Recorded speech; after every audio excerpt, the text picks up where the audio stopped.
పిల్లల హాస్పిటల్ హుజూరాబాద్ పట్టణంలో ఏకైక 24 గంటల వైద్య సేవలు అందించే ఆధునిక పిల్లల హాస్పిటల్. మా హాస్పిటల్ నందు లభించు వైద్య సేవలు. స్థలము కన్యకా పరమేశ్వరి గుడి ఎదురుగా, జమ్మికుంట రోడ్, హుజూరాబాద్. మీ బిడ్డ ఆరోగ్య భద్రతకు సంప్రదించండి. విజేత పిల్లల హాస్పిటల్, కన్యకా పరమేశ్వరి గుడి ఎదురుగా, జమ్మికుంట రోడ్, హుజూరాబాద్. హుజూరాబాద్ నియోజకవర్గ ఇన్ఛార్జి వడతల ప్రణవ్ నేతృత్వంలో హైదరాబాద్కు తరలిన ఇల్లందకుంట మండల కాంగ్రెస్ పార్టీ నాయకులు, శ్రేణులు. హైదరాబాద్ ఎల్బీ స్టేడియంలో కాంగ్రెస్ పార్టీ గ్రామ అధ్యక్షుల ఆత్మీయ సమ్మేళనం సందర్భంగా నియోజకవర్గ ఇన్ఛార్జి వడతల ప్రణవ్ ఆదేశాల మేరకు మండల పార్టీ అధ్యక్షులు పెద్దికుమార్ ఆధ్వర్యంలో హైదరాబాద్కు తరలి వెళ్లారు. ఈ సమావేశానికి కాంగ్రెస్ పార్టీ జాతీయ అధ్యక్షులు మల్లికార్జున ఖర్గే హాజరై దిశానిర్దేశం చేయనున్నారు. బీజేపీ పాలనలో ప్రజాస్వామ్యం పూర్తిగా ఖూనీ అయిందని, రాజ్యాంగ విరుద్ధంగా బీజేపీ ప్రభుత్వం వ్యవహరిస్తుందని, దేశం అత్యంత దారుణమైన పరిస్థితుల్లో ఉందని నాయకులు అన్నారు. బీజేపీ అధికారంలోకి వచ్చాక దేశ ప్రజలు హక్కులు కోల్పోతున్నారని, బీజేపీ చెర నుంచి విముక్తి కోసం కాంగ్రెస్ పోరాటం చేస్తుందని పేర్కొన్నారు.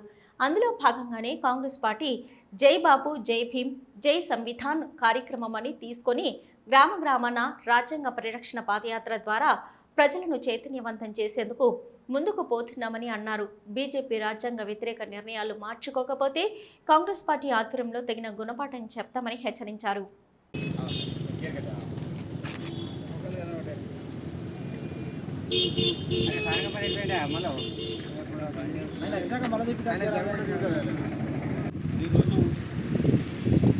గ్రామ స్థాయి అధ్యక్షులు, మండల స్థాయి అధ్యక్షులు, వివిధ మంది డైరెక్టర్లే కానీ అధ్యక్షులే కానీ జరిగినటువంటి సమావేశానికి ముఖ్య అతిథిగా వస్తున్న సందర్భంగా ఏదైతే జై భీము, జై బాపు, జై సంవిధానంలో భాగంగా ఈరోజు హైదరాబాద్లో జరుగుతున్నటువంటి కార్యక్రమానికి విజయవంతం చేయాల్సిందిగా కోరుకుంటూ అదేవిధంగా ప్రణవ్ బాబు గారి ఆదేశాల మేరకే ఇల్లందకుంట మండలంలోని సుమారు 100 మంది కార్యకర్తలు బయలుదేరడం జరుగుతుంది. సామాజిక న్యాయ సమరబేరికి ముఖ్య అతిథులుగా విచ్చేస్తున్నటువంటి ఏఐసిసి అధ్యక్షులు మల్లికార్జున ఖర్గే గారు, అదేవిధంగా జనరల్ సెక్రటరీ కేసీ వేణుగోపాల్ గారు గ్రామ శాఖ అధ్యక్షులను ఉద్దేశించి గ్రామంలో కాంగ్రెస్ పార్టీని బలోపేతం చేయడం కోసం, అదేవిధంగా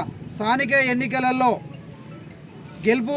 గెలిపే దిశగా ఎంపీటీసీ, జెడ్పీటీసీ సర్పంచులను గెలుపు దిశగా దిశానిర్దేశం చేయనున్నారు. అదేవిధంగా బీజేపీ మతతత్వ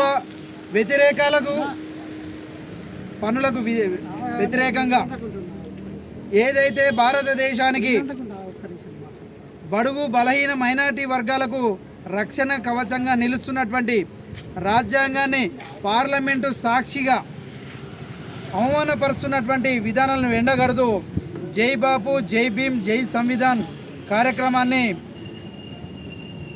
ఉద్దేశించి, అదేవిధంగా బీజేపీ చేస్తున్నటువంటి అరాచక పాలనకు తెలియజేసే